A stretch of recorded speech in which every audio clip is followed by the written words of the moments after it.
உலகத்திலேயே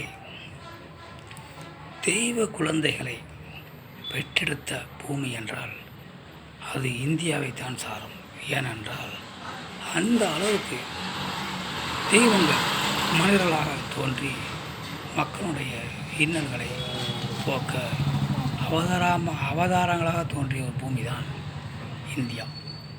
அந்த தெய்வ குழந்தைகளை பெற்றெடுத்த அந்த பாரத தேசத்திலே தெய்வங்களாக பிறந்த ஒரு குழந்தை தான் ராமலிங்க அடிகளார் அவர்கள். வடலூரிலே பிறந்த அந்த அடிகளார் அவர்கள் தெய்வ அம்சம் கொண்டவர்கள்.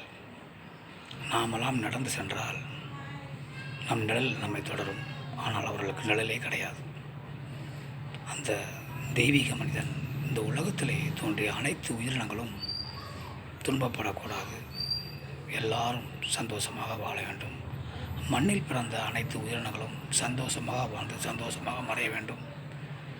உயிர்களை கொல்லக்கூடாது, புலால் உணவுகளை உண்ணக்கூடாது என்றெல்லாம் மனித இனத்திற்கு நல்ல கருத்துக்களை விதைத்தார்கள். அவர்கள் நெல் பயிர் வாடியதை கூட மனம் தாங்காமல் வெம்பி வேதனைப்பட்டு கண்ணீர் சிந்தினார்கள் என்றால் பார்த்து கொள்ளுங்களேன். ஒரு நெல் நீரின்றி ஒரு நெல் பயிர் வாடுவதை கூட தன் மனத்தால் தாங்க முடியாத அளவிற்கு இதயத்திலே ரோஜா போன்று இதயம் கொண்டவர்கள்.